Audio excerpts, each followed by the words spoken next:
আগুন ধরে গেছে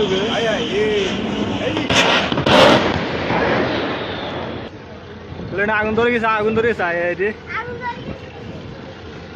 कहते हैं कि कुछ शहीद अपनी जान देकर अपने मुल्क को बचाने की कोशिश करते हैं।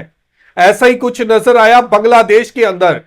पायलट अपनी जान बचा सकते थे, लेकिन इसके बावजूद बांग्लादेश की दौलत बचाने की फिक्र थी, बांग्लादेश का एयरक्राफ्ट बचाने की फिक्र थी और पूरी कोशिश थी कि किसी तरीके से एयरक्राफ्ट को बचा लिया जाए, किसी तरीके से अपने लोगों को बचा लिया जाए।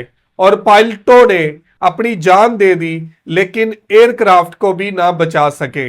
बांग्लादेश के लिए बहुत ही बड़े अफसोस का दिन है कि बांग्लादेश के जांबाजों ने अपने मुल्क के लिए जान दे दी और एयरक्राफ्ट को बचाते बचाते अपनी जान गंवा दी। तो आज इसी हवाले से वीडियो है।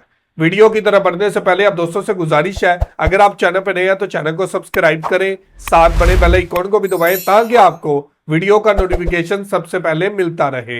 चलें वीडियो शुरू करते हैं जी। 1 2 3 गो।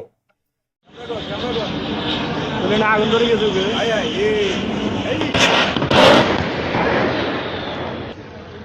আগুন ধরে গেছে আগুন ধরে গেছে আল্লাহ হারাইছে। নিজের জীবন বিপন্ন করে নিজেকে মৃত্যুর মুখে ঠেলে দিয়ে দেশের হাজার কোটি টাকার সম্পদ রক্ষা করেছেন বিমান বাহিনীর দুর্ঘটনা কবলিত প্রশিক্ষণ বিমানের বৈমানিক স্কোয়াড্রন লিডার আসিম জাওয়াত। দুর্ঘটনাস্থল এ কর্ণফুলী নদীর মোহনার 3 থেকে 5 কিলোমিটারের মধ্যে রয়েছে রাষ্ট্রীয় তেল বিপণনকারী প্রতিষ্ঠান পদ্মা, মেঘনা, যমুনা। পাশে রয়েছে তেল পরিশোধনকারী প্রতিষ্ঠান ইস্টার্ন রিফাইনারি। আরেক পাশে রয়েছে চট্টগ্রাম শাহ আমানত আন্তর্জাতিক বিমানবন্দর। এ কর্ণফুলী নদীর মোহনায় না পড়ে দুর্ঘটনা কবলিত বিমানটি যদি তার আশপাশে পড়তো তাহলে ভয়ঙ্কর বিপর্যয় নেমে আসতো। আর বিপর্যয় থেকে রক্ষা করার জন্য শেষ মুহূর্ত পর্যন্ত লড়াই করে গেছেন এই বৈমানিক। বৃহস্পতিবার সকাল 9টা 50 মিনিটে বিএফ জহুরুল গাড়ি থেকে উড্ডয়ন করে রাশিয়ার তৈরি বিমানটি। 1 2 3 ঢাকায় জমি জিতে নিন 100% ক্যাশব্যাক সহ 20 কোটি টাকার পুরস্কার। 10টা 26 মিনিটে বিমানটি কন্ট্রোল টাওয়ারের সাথে যোগাযোগ করে নিজেদের বিপদের কথা জানায়।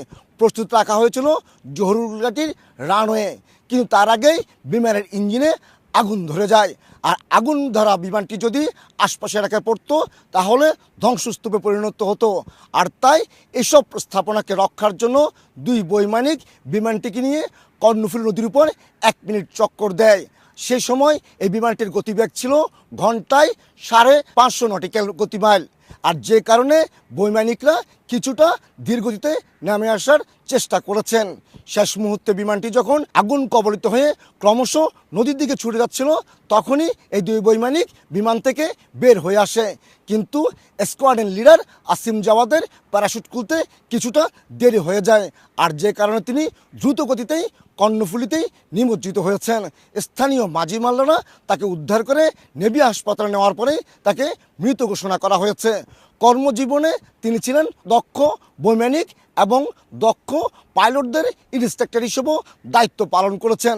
2011 সালে বাংলাদেশ বিমান বাহিনীতে কমিশন প্রাপ্ত হওয়ার পরও প্রথম স্থান লাভ করেছিলেন এই আসিম জাওয়াত, পেয়েছিলেন সোডো অনার। দীর্ঘ 14 বছরের কর্মজীবনে তিনি দ্বিতীয় হননি, সব কিছুতে ছিলেন প্রথম স্থান। চট্টগ্রামের কর্ণফুলী নদীর মোহনা থেকে কমল দে। तो जी व्यूवर, ये थी वीडियो और आपने देखा कि कितनी जांबाजी का मुजाहरा किया बांग्लादेश के पायलट ने और अपने एयरक्राफ्ट को बचाते बचाते बांग्लादेश के लिए शहीद हो गए हैं। स्क्वाड्रन लीडर आसम जवाद की बात करें, बांग्लादेश एयरफोर्स का बहुत बड़ा नाम था, बहुत ही ज्यादा तजर्बेकार थे और एयरक्राफ्ट को उड़ाते उड़ाते एकदम से आग लगी और कोशिश थी कि आबादी से दूर ले जाए, आबादी से दूर ले जाए, लोगों का नुकसान ना हो। और एक नदी के अंदर जाके इसको तबाह किया गया और अपने आप को ना बचा सके, अपने मुल्क के लिए, अपनी सरजमीन के लिए वो शहीद हो चुके हैं। और बहुत बड़ा नाम था, बहुत ज्यादा काबिल पायलट थे बांग्लादेश एयरफोर्स के, जो आज बांग्लादेश के लिए शहीद हो चुके हैं। और एयरक्राफ्ट को बचाते हुए, अपने मुल्क की हिफाजत करते हुए, अपनी मुल्क की दौलत को बचाते हुए वो इस वतन पर शहीद हुए हैं।